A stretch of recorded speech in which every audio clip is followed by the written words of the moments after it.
মমতার সরকারকে উৎখাত করার ডাক দিলেন অর্জুন সিং। লোগোটা দে না, ছবিটা কট করবে নিয়ে আজ মোদী অর্থাৎ নরেন্দ্র মোদী, প্রধানমন্ত্রী নরেন্দ্র মোদী সবাই রওনা দিলেন। প্রাক্তন সাংসদ অর্জুন সিং তিনি বলছেন যে মানুষের জন্য, মানুষের স্বার্থে, রাজ্যের স্বার্থে মমতার সরকারকে উৎখাত করার ডাক দিলেন বারাকপুরের প্রাক্তন সাংসদ অর্জুন সিং।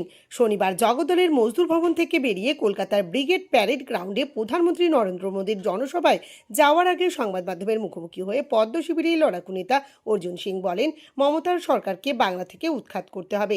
মমতার মতো শাসন যে রাজ্যে থাকবে সেই রাজ্য পুরো ধ্বংস হয়ে যাবে। বঙ্গবাসীর মেসেজ একটাই আছে, এই মমতা সরকারকে একদম পশ্চিমবাংলা থেকে বের করে রাজনৈতিক অস্তিত্বটাই শেষ করে দিতে হবে। কেন এরকম শাসন যদি কোনো রাজ্যেই থাকে তাহলে সেই রাজ্যটা আবার আমরা গোলামির জায়গা চলে যাব। এখানে জেহাদি বাংলাদেশি রোহিঙ্গাদেরকে যেভাবে উনি প্রশ্রয় দিয়ে বাংলাকে বাঙালিদের হাত থেকে বেদখল করতে চাইছেন, উনি একটা কমিউনিটিকে বলে উনি ছেড়ে দিলে নাকি বাংলায় 12 থেকে 13 বেজে যাবে।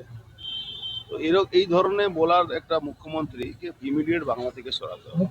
তিনি জানান, প্রধানমন্ত্রীর বার্তা শুনতে এদিন লক্ষ লক্ষ মানুষ ব্রিগেডে জমায়েত হবেন। বারাকপুর থেকে 178টি বাস ব্রিগেডের উদ্দেশ্যে রওনা দিয়েছে।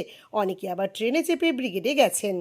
আজকে বার্তা দেবেন, সেই বার্তা নেওয়ার জন্য লক্ষ লক্ষ মানুষ আজকে ব্রিগেডের দিকে। ব্যারাকপুর থেকে কতগুলো মানুষ যাচ্ছে? ব্যারাকপুরে 178 বাস যাচ্ছে, 178টা বাস যাচ্ছে।